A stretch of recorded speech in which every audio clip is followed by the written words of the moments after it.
Hello everybody. Engineer यानी कि मेरा लड़का मेरी लड़की इंजीनियर हैं या फिर इंजीनियरिंग कर रहे हैं। आपने तो इस तरह की बातें सुनी ही होगी समाज में। तो आखिर भारतीय बच्चों में इंजीनियर बनने की ये क्रेज क्यों है, या फिर उन्हें जबरदस्ती इंजीनियर बनाया जा रहा है? और इंजीनियरिंग करने के बाद भी बहुत सारे बच्चे अनएम्प्लॉयड बेरोजगार क्यों रह रहे हैं, या फिर एक अच्छी सैलरी उन्हें क्यों नहीं मिल पाती है? आज के वीडियो में डिटेल में बात करने वाले हैं कि इंजीनियरिंग के साथ क्या-क्या समस्याएं हैं। तो अगर आप चैनल पे नए हैं तो चैनल को सब्सक्राइब कर लीजिए, लाइक कीजिए, कमेंट कीजिए और अगर वीडियो इंफॉर्मेटिव लगे तो अपने फ्रेंड्स के साथ शेयर कीजिए। आइए वीडियो को शुरू करते हैं।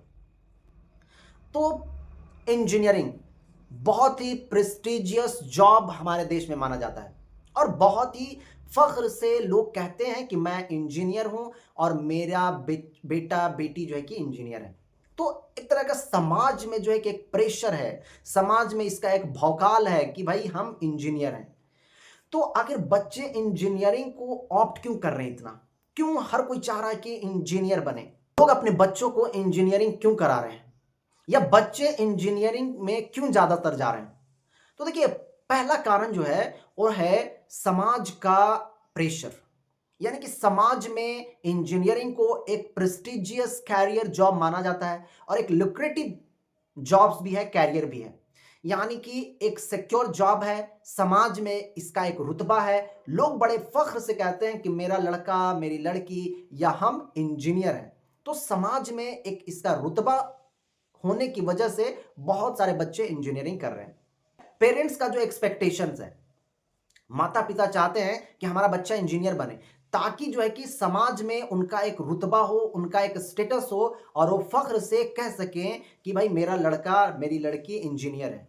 हालांकि अगर लड़का लड़की को इंजीनियर बनने का शौक नहीं भी है, उनका अगर इंटरेस्ट नहीं भी है, लेकिन पेरेंट्स अपने सोशल स्टेटस को बढ़ाने के लिए भी बच्चों से अपना इंजीनियरिंग कराते हैं, जिसका नतीजा आगे चल के बहुत गलत होता है। आगे बात करेंगे वीडियो में। जो सबसे बड़ा कारण है वो है लैक ऑफ गाइडेंस। बच्चों को जॉब की विविधता, कैरियर काउंसलिंग प्रॉपर नहीं की जाती है। वो मैट्रिक पढ़ते हैं, इंटर पढ़ते हैं और उनके अगल बगल के लोग, उनके पेरेंट्स, उनके टीचर्स जो कह देते हैं वो चूज कर लेते हैं और फिर उसी चीज को फॉलो करते हैं। और क्योंकि इंजीनियरिंग को एक प्रेस्टिजियस कैरियर जॉब की तरह देखा जाता है, इसीलिए बहुत सारे लोग सुनते हैं और बस उनका भूत सवार रहता है कि वो इंजीनियरिंग कर लें। तो लैक ऑफ गाइडेंस कि आप और क्या क्या कर सकते हो, आप कहां कहां इससे भी अच्छा कैरियर बना सकते हो, गाइडेंस नहीं होने की वजह से, अच्छे मार्गदर्शन नहीं होने की वजह से बहुत सारे बच्चे बस सुनते हैं आईएएस बन जाएंगे, इंजीनियर बनना है और डॉक्टर बनना है। ये तीन ही प्रोफेशन उन्हें बहुत कॉमन अगल बगल में सुनाई देता है, दिखाई देता है। तो या तो बच्चे आईएएस की तैयारी करने लगते हैं, या तो फिर डॉक्टर बनते हैं, या तो फिर जो मोस्ट पॉपुलर वो इंजीनियरिंग चूज कर लेते हैं। तो इसलिए जो है कि बच्चे ज्यादातर जो है कि इंजीनियरिंग कर रहे हैं तीन कारणों की वजह से: सोसाइटल प्रेशर, पेरेंट्स का एक्सपेक्टेशंस और लैक ऑफ गाइडेंस की वजह से। चलिए अब बात करते हैं कि आखिर जो है कि बहुत सारे बच्चे हर साल भारत में इंजीनियरिंग कर रहे हैं, लेकिन बहुत बार आप देखोगे, न्यूज आता है, डेटा आता है कि जो बहुत सारे इंजीनियरिंग बच्चे अनएम्प्लॉयड रहते हैं।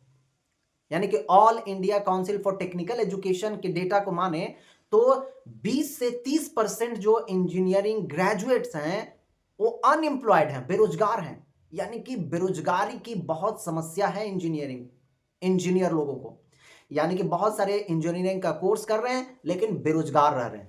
या फिर एनएसएसओ का अगर रिपोर्ट देखे 2017-18 का, तो उसमें क्लियरली मेंशन उन्होंने किया है कि 1.5 मिलियन जो इंजीनियरिंग ग्रेजुएट्स हैं इंडिया में वो जॉबलेस हैं।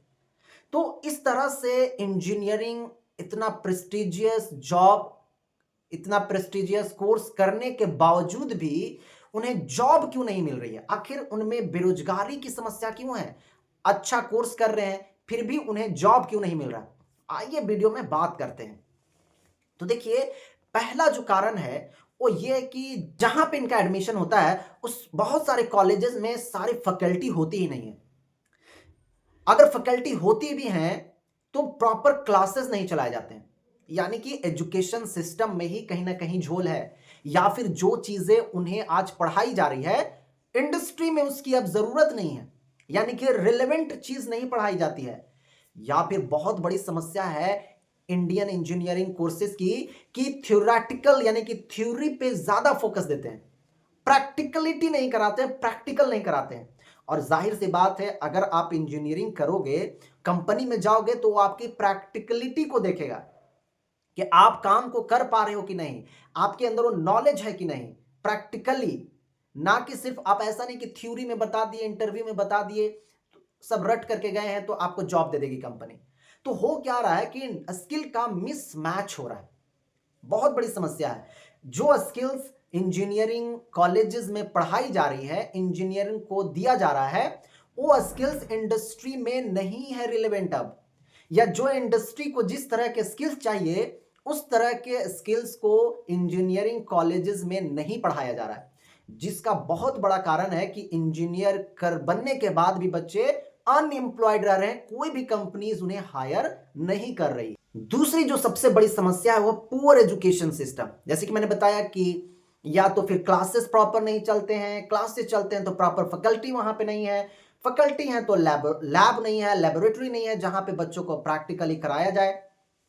तो पहला कारण है मिसमैच स्किल हो रहा है, यानी कि जो इंडस्ट्री को चाहिए स्किल्स वो इंजीनियर नहीं दे पा रहे हैं, यानी कि इंजीनियरिंग कॉलेज में जो चीज पढ़ाई जा रही है वो इंडस्ट्री को अब जरूरत नहीं है, रिलेवेंट नहीं रहा है, जो रिलेवेंट है वो पढ़ाया नहीं जा रहा है। दूसरा कारण है कि पुअर एजुकेशन सिस्टम, जहां पे अच्छा जो है कि पढ़ाई नहीं हो रहा है, क्लासरूम नहीं है, उस तरह का व्यवस्था नहीं है, टीचर्स नहीं है, प्रैक्टिकल नहीं कराया जा रहा है, जिसकी वजह से प्रॉब्लम हो रहा है। तीसरा सबसे बड़ा कारण है थ्योरी, यानी कि सिर्फ थ्योरी पढ़ाई जा रही है, प्रैक्टिकलिटी पे फोकस नहीं किया जा रहा, जिसके वजह से बच्चों को जो है कि जॉब लेने में और चौथा सबसे बड़ा कारण है कि इंडस्ट्री और जो इंजीनियरिंग कॉलेज है उनके बीच में कोलैबोरेशन नहीं है। आपने देखा होगा कि बहुत सारे आप मेडिकल कॉलेज को देखे होंगे कि उसी में आपका हॉस्पिटल भी है। तो जो बच्चे मेडिकल कॉलेज की में पढ़ाई करते हैं, कोई एमबीबीएस बन रहा है, कोई बीडीएस बन रहा है, तो डॉक्टरी की पढ़ाई कर रहे हैं, तो वो जा करके उसी हॉस्पिटल में बगल में क्या करते हैं, प्रैक्टिकल भी करते हैं कि आखिर वो रोग में किस तरह के लक्षण होते हैं, किस तरह से वो दवा काम करता है। तो वहां पे क्या होता है कि कोलैबोरेशन होता है एकेडमिक और इंडस्ट्री में, यानी कि वहां पे इंडस्ट्री हो गया हॉस्पिटल, एकेडमिक हो गया मेडिकल कॉलेज।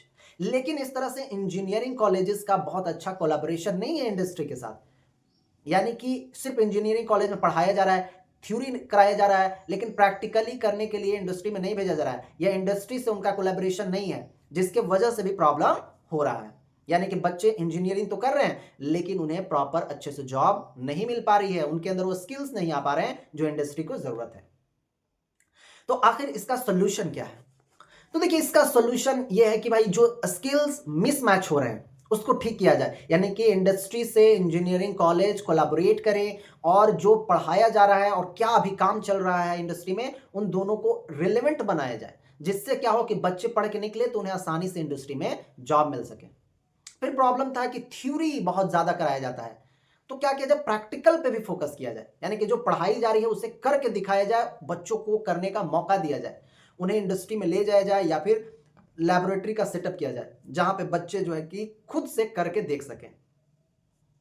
और जो है कि तीसरा सबसे बड़ा समस्या था कि पुअर एजुकेशन सिस्टम है उसके क्वालिटी में इंप्रूवमेंट लाया जाए, प्रॉपर वहां पे टीचर हो, प्रॉपर वहां पे क्लासेस चले, रेगुलरली क्लासेस की सुविधा हो, लैब हो, हर तरीके से जो है कि इंजीनियरिंग कॉलेज को फिट रहना चाहिए, ताकि जो है कि बच्चे को कहीं से भी किसी भी तरह से कोई भी फील्ड में कमी ना हो, यानी कि वहां उनको सारी किताबें हों, प्रॉपर क्लास चले, प्रॉपर टीचर्स आए और रेगुलरली क्लासेस चलना बहुत जरूरी है। बात करते हैं कि आखिर ये इंजीनियरिंग ट्रैप से कैसे बाहर है। तो देखो पहली बात यह है कि बच्चों को कैरियर काउंसलिंग किया जाए, यानी कि कैरियर से रिलेटेड गाइडेंस दिया जाए कि आप सिर्फ इंजीनियर ही नहीं बन सकते हो, आप बहुत कुछ कर सकते हो, आप दूसरे फील्ड में जा सकते हो, आप साइंटिस्ट बन सकते हो, आप आर्टिस्ट बन सकते हो, आप डॉक्टर बन सकते हो, आप तरह तरह के आज के डेट में जो है कि जॉब्स हैं जहां पे आप जा करके आप जो है कि अपना कैरियर बना सकते हैं। दूसरी बात यह है कि आपको जो है कि उनके अंदर एंटरप्रेन्योरशिप इनोवेशन, ये सबको प्रमोट करना होगा ताकि बच्चे जब इंजीनियरिंग करें तो जॉब लेने के पीछे नहीं भागे, वो खुद का अपना बिजनेस स्टार्टअप शुरू करें, खुद से नई चीज का इनोवेशन करें। और इसके लिए सरकार को भी सहयोग करना होगा कि जो बच्चे इंजीनियरिंग करके निकल रहे हैं उनके लिए कुछ स्कॉलरशिप प्रोवाइड किया जाए, स्टार्टअप, ताकि वो अपना शुरू कर सकें, या फिर उन्हें कम इंटरेस्ट पे लोन दिया जाए, या कुछ इस तरह के स्कीम्स लाया जाए जिसके अंदर उनके अंदर जो है कि स्टार्टअप की भावना हो और इनोवेशन वो कर सके, जॉब के पीछे ना भागे।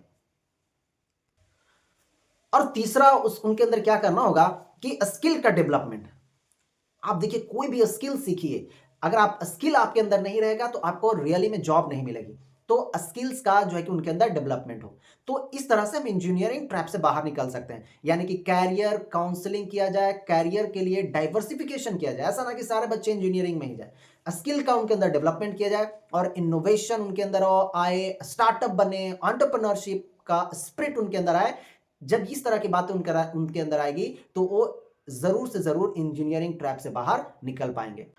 तो इस तरह से ये था इंजीनियरिंग ट्रैप के बारे में। अगर वीडियो आपको इंफॉर्मेटिव लगा हो तो इसी तरह के एजुकेशनल वीडियो के लिए मेरे चैनल को सब्सक्राइब कर लीजिए, लाइक कीजिए, कमेंट कीजिए और अपने फ्रेंड्स के साथ शेयर कीजिए। Thank you for watching this video.